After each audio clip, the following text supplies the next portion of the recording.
अस्सलामुअलैकुम प्यारे बच्चों, ब्रिज कोर्स मज़मून उर्दू 5वां दिन। आइए सीखते हैं सलाहियत तसव्वुरात, बारिश के मंजर से लुत्फ अंदोज़ी। आओ मालूम करें। आ गई ठंडी हवा बरसात की, छा गई काली घटा बरसात की। दल के दल बादल उमंड कर आ गए और सारे आसमां पर छा गए। ऐ लो वो गरजे वो आए बूंदियां, दीद के काबिल है ये सारा समा। लो वो छींटे जोर से आने लगे, पानी पर नाले भी बरसाने लगे।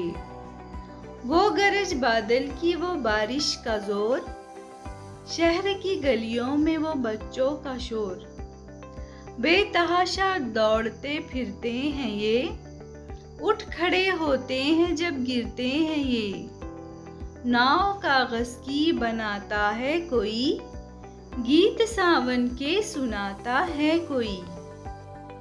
आओ अहलियत पैदा करें। जमात चहरुम की दरसी किताब की नज़म एक को इंटरनेट या दीक्षा ऐप पर तलाश करके तरन्नुम से पढ़िए और आपकी आवाज़ में रिकॉर्डिंग कीजिए।